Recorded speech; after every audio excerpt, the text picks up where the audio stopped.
Dear 9th class, कैसे हैं आप सब।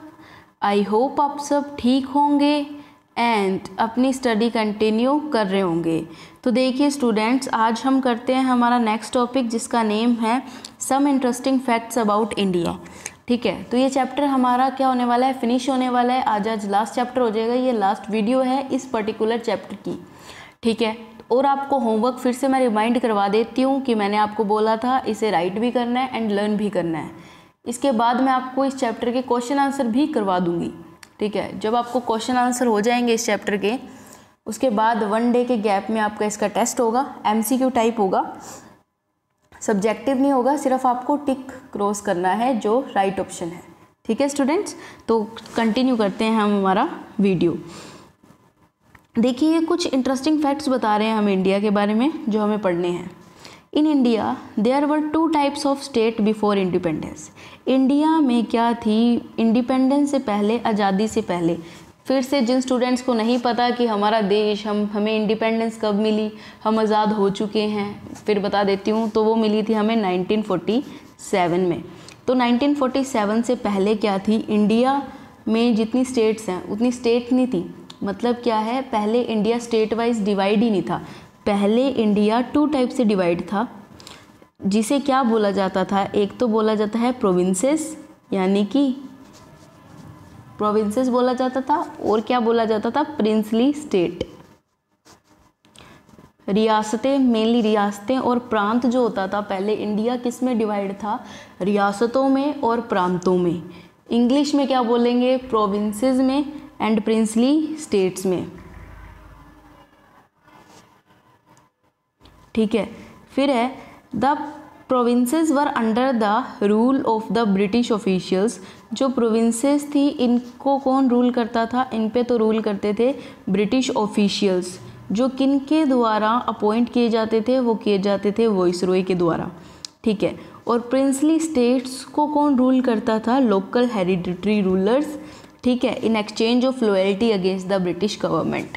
इस चीज़ को समझना है हमें अच्छे से, तो मैं आपको वापस क्लियर करती हूँ।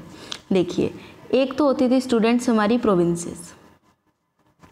ठीक है, प्रोविंसेस को कौन रूल करता था, ब्रिटिश ऑफिशियल्स।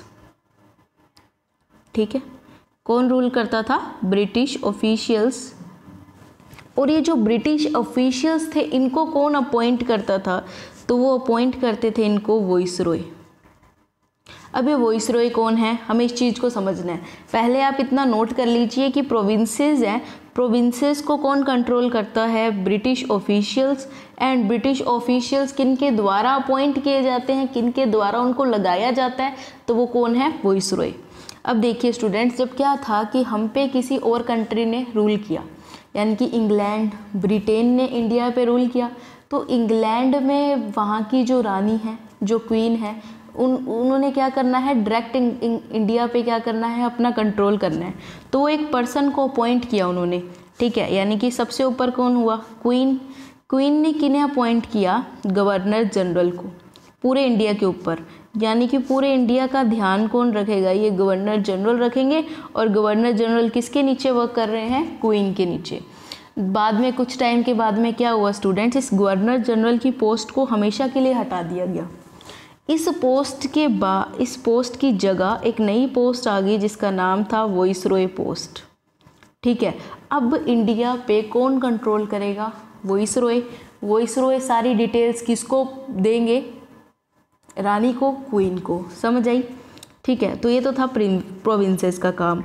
अब बात आता है प्रिंसली स्टेट्स। प्रिंसली स्टेट्स पर कौन रूल करता था, तो प्रिंसली स्टेट्स हैं उस पर कौन कंट्रोल करते थे, प्रिंसली स्टेट्स पे तो लोकल रूलर्स ही कंट्रोल करते थे। ठीक है, तो जो ये लोकल रूलर्स थे ना स्टूडेंट्स, ये लोकल रूलर्स एक कठपुतली की तरह थे। किनकी कठपुतली थे, किनकी पपेट थे ये, तो ये पपेट थे ब्रिटिश अधिकारियों की। मतलब ब्रिटिशर इन्हें बोलते थे कि आप हमारे लिए वफादार रहें तो हम आपको क्या दे देंगे, हम आपको इंडिया में कंट्रोल रूल करने के लिए परमिशन दे देंगे।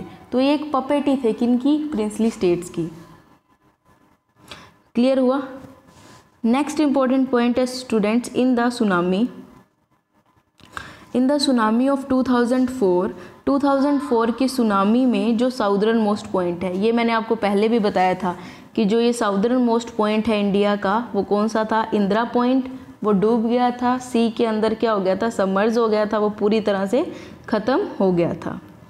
नेक्स्ट इंपॉर्टेंट पॉइंट आता है स्टूडेंट्स, द स्यूज कैनाल। जो स्यूज कैनाल है, ये कैनाल है जो कब बनाई गई? 1869 में। ये किसके बीच में है? यूरोप और इंडिया के बीच में। ठीक है, यूरोप और इंडिया के बीच में है ये कैनाल। और इस कैनाल की वजह से क्या हुआ? यूरोप और इंडिया के बीच का 7000 जो किलोमीटर्स का जो डिस्टेंस है वो क्या हो गया? कम हो गया। ठीक है, स्यूज कैनाल यूरोप और इंडिया के बीच में है, इसकी वजह से इंडिया और यूरोप का 7000 का किलोमीटर का जो डिस्टेंस है वो क्या हो गया? कम हो गया। नेक्स्ट पॉइंट है स्टूडेंट कि इंडिया क्या है? सेकंड मोस्ट पॉपुलस कंट्री है वर्ल्ड की। ठीक है, सेकंड मोस्ट पॉपुलस यानी कि दूसरे नंबर पे सबसे ज़्यादा जनसंख्या, सबसे ज़्यादा लोग रहते हैं इंडिया में। फर्स्ट नंबर पे कौन है? चाइना। सेकंड नंबर पे कौन है? इंडिया। ठीक है, पॉपुलेशन की टर्म्स में। नेक्स्ट पॉइंट है the highest mountain peak of India. India की हाईएस्ट माउंटेन पीक कौन सी है? कंचनजुंगा। ठीक है, और ये जो कंचनजुंगा है ये वर्ल्ड की कौन सी पीक है? Third largest peak, third highest peak. ठीक है, इंडिया की तो कंचनजुंगा फर्स्ट हाईएस्ट पीक है और वर्ल्ड की कौन सी है? थर्ड। और वर्ल्ड की अगर हमसे पूछा जाए कि फर्स्ट हाईएस्ट पीक कौन सी है तो वो है माउंट एवरेस्ट। माउंट एवरेस्ट जिसकी ऊंचाई है 8848 मीटर। तो आज आपका चैप्टर कंप्लीट होता है स्टूडेंट्स। अब मैं कल से क्वेश्चन आंसर स्टार्ट करवा दूंगी इसके। ठीक है, क्वेश्चन आंसर भी मैं आपको एक बार समझाऊंगी अच्छे से। ठीक है, और उसके नोट्स भी दिया करूंगी बनाने के लिए, मतलब उसे आपको फेयर नोटबुक में नोट्स के पीछे ही राइट डाउन करना है। तो ठीक है स्टूडेंट्स, आज के लिए इतना ही हमारा चैप्टर फिनिश होता है। अब आप क्या करेंगे? इसे अच्छे से रीड करेंगे, लर्न करेंगे एंड नोट्स को राइट करेंगे। Thank you and have a nice day students. मिलते हैं नेक्स्ट वीडियो में। Be safe, be healthy.